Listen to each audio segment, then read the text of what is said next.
Hey everyone! If you're new here, welcome to my channel. Don't forget to subscribe. If you're not new, welcome back. Thank you for coming back. My name is Livy, and I actually just got married legitly just a week ago. So this video is going to be about, I have a list, it's going to be about things that I just thought were amazing at our wedding, and just a few things that I may have changed. So let's get started. So the first one I have is with favors. So for our favors, we did little bags of his or her favorite candy. So they're like little bags I got from Etsy that had like personalized stickers with our names and date, and then said his favorite or her favorite. And we just stuck it on the bag that came, put our favorite candy in, and zipped it up. So that I personally thought was cute when I was looking at favors. I wanted something that guests would actually like and that wasn't going to break the bank account. So when I was looking at ideas, that's something I found, and I just really, really thought it was cute. And Blake was like, why not? I mean, that's practical-ish. Get a favor, because people, it's not like some weird thing that your guests are never going to use. So we did Sour Patch Kids for him, because that's his favorite candy, and Reese's Peanut Butter Cups for me, the little mini ones. And they went over so well. So many guests, like, they all were gone. So many guests, like, there were guests that complimented on how cute they were. We could see people eating them throughout the night. Like, that they were just a big hit. So I was very happy with that. So that's something I would definitely suggest, because it wasn't too expensive to get them off of Etsy, and the candy wasn't too expensive. So wasn't bad. And then keep in mind, we had about 120 people on our guest list. Now, there were a few that couldn't show from that 120 that RSVP that we did as our final count, head count, because of illness, but it is what it is. Next one is Sparkler Exit. I highly recommend this. I got the sparklers from some wedding sparkler website. They came in good timing. They worked perfect. I think I got the mattress from Amazon. I can't remember where I got them, but I just put them cutely out. It just worked out so well. We got one of our Sparkler Exit photos back, and I'm already in love with it, so I'm excited to see the rest. That'll come in about 7 weeks. So I'm really excited. It was such a good time. Such a good time. Along with Sparkler Exit, I would highly recommend doing an early exit. Like an early staged exit. Like, our ceremony was at 4. Dinner was at 5:45 with the grand exit at 5:30. We did the Sparkler Exit at 8:30. Right before the photographer had to leave because of her contract hours, so she didn't go over. But we were gonna stay until 10. We did a faux exit, like where we did the exit, and then we just came back in and continued to party. Because guests, and I think it was great to do that, because some guests, especially those with kids, wanted to leave around that time, and we're starting to leave. So we did it. So doing it then made it so we had a lot of more guests there than if we would have done it at 10 when the reception would have officially ended and cleanup would have started and we left to go home. So that is something I highly recommend, because you want as many guests there, especially for something like a Sparkler Exit. So the next thing is private dance. Yes, you've heard of first dances, but private dance is when, like, the guests are getting ready and getting set up to do the exit. You and your new husband or wife, or significant, like, married significant other, does a private dance, just the two of you and the photographer and videographer. Private little intimate dance. And that was honestly such a highlight, because it's such a whirlwind day. Like, having those few minutes just for us on the dance floor with nobody watching us really except for the photographer and videographer was a memory I will keep forever. So highly recommend private dance.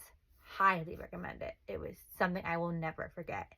Another thing if weather permits, obviously, outdoor ceremony.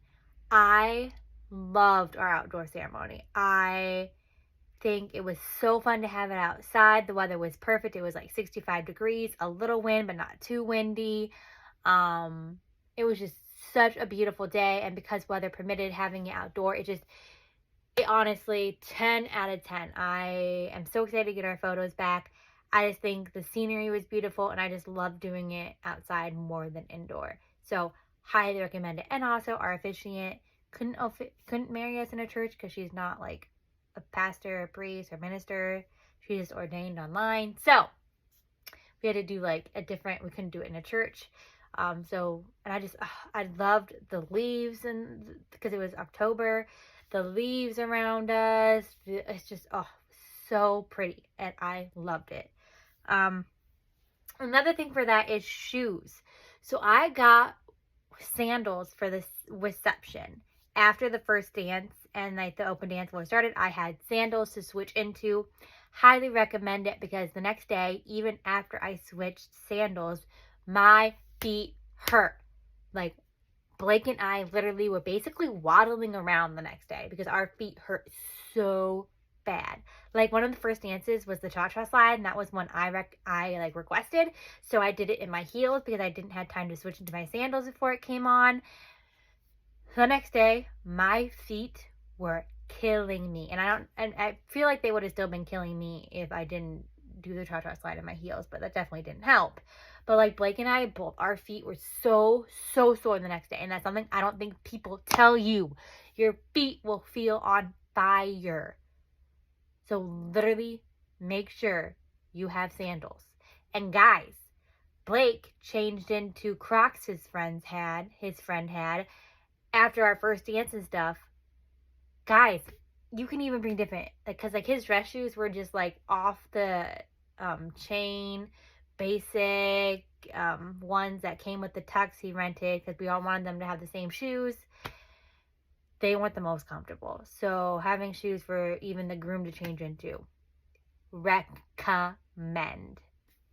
The next one is bridal party switch. So when they go down the aisle, have the bridesmaids are people on the bride's party stand behind the groom. And likewise, the people that are there for the bridal party for the groom, like the groomsmen or groomswomen, stand behind the bride. Switch sides. So they're standing against the opposite person they're technically there for. So that way, you can see your bridal party, your half of the bridal party during the ceremony. It makes it so fun to see their faces. They can see your faces. They can help calm your nerves by using their faces. I know it helped calm my nerves so much by seeing my girls. And also I was able to see their reactions. Like, it was just so I loved it. It just felt so much more comforting. Like, the guys they had in our bridal party, loved them. They're the best. But it was just so much more nicer, or just so much more comforting and awesome to see my girls across the aisle, like across from me, and actually be able to see their faces. So, recommend that. And the next one is be sure to eat. I don't know about you, but Blake and I paid a lot of money for catering. I took 10 minutes, I kid you not, after the food started being served. When they brought me my plate, I took a solid 10 minutes and shoved food in my face and talked to my bridal party and my now husband before I got up and made my rounds around the table. Because we paid a lot of money for that food. I was going to get me some food, and I wasn't going to deprive myself. I spent a lot of time planning this wedding. I was going to enjoy every aspect of it. That included also cake. I tried a bite of all 4 flavors of cake. We had one when we did the cake cutting, and then later that night, about an hour and a half after the cake cutting, we took a slice of all the other cake flavors, and we went to the table, and the two of us just sat there and tried each flavor, because we paid a lot of money for cake too, and I wanted to try it.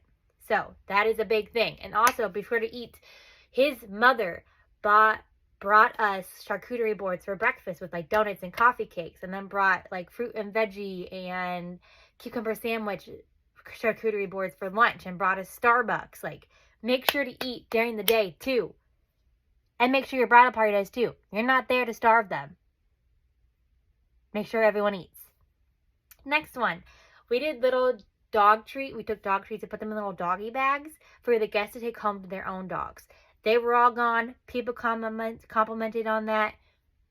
Definitely recommend. It's such a cute idea. We had like a sign with like the Cinderella dog. It said, a treat to our dog from your dog. A treat to your dog from our dog. Because our theme was like Cinderella fairy tale. Highly recommend it. Ask for help. Don't be afraid. You may be the bride or the groom. Don't be afraid to ask for help. Really. We had trouble with my dress because my mom was having issues, so I called in the flower girl and ring bearer's mother, who's seen my dress when we were taking pictures with the flower girl with it. She helped save the day. Allie, love you. Girl, you my MVP. I promise you that dress would have not gotten on if it wasn't for Allie coming in, because I said, we need help.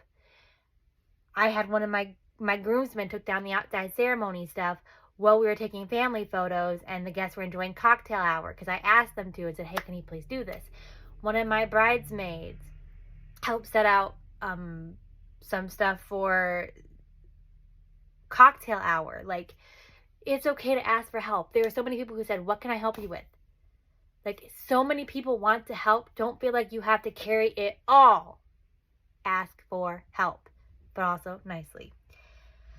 Next thing, and the last thing that I so loved is first touch and first look. We did a first touch where we read letters in our head to each other because Blake didn't want to read them out loud. And then we turned around and did a first look. A moment I will never forget. My nerves just went away. The smile on his face. And then the letter he wrote to me, I will cherish forever. There are a few things I would have changed. So one thing I would have changed is my mindset. I think I was in this has to be such a perfect day that, like, if things were just a little bit off, like, I would like, and Blake would have to be like, hey, darling, it's okay. Like, just go more with the flow. Okay, well, the microphone doesn't fit the microphone stand, so our ceremony is going to start 10 minutes late. You know what? Worse things have happened in life. You know, just making sure that, yes, people say to expect something to go wrong on your wedding day. Literally, the only thing that went wrong was the wedding dress issue, which we solved in like 5 minutes by calling in reinforcements, and the microphone not picking the microphone stand that we had brought. So, worse things have happened. We got things all figured out. Ceremony just started 10 minutes late. I mean, ceremonies have started later than that before. So, and also a couple guests were late anyway, so it made them so they could enjoy the ceremony. And so, just breathe through it. Things don't have to go exactly perfect. Just enjoy your big day. And something else, don't be afraid to be you. Like, when we were getting ready and I was all ready and my bridesmaids were getting ready, I was just literally dancing around the salon, breaking it down, and the girls were all clapping me on. Like, just don't be afraid to be yourself. Like, on the dance floor, I would break it down. Like, I drank with my girls and took a shot. Like, just have fun. Like, it's your big day, and it literally goes by in such a flash. It's crazy. Like, it blows my mind that it went fast as it did. Like, and I know so many people say that, but it literally does go by in the blink of an eye. So, just make sure you enjoy it all, because you'll never get it back. It's a once in a lifetime thing. Thank you for joining. Please don't forget to subscribe. Love you all.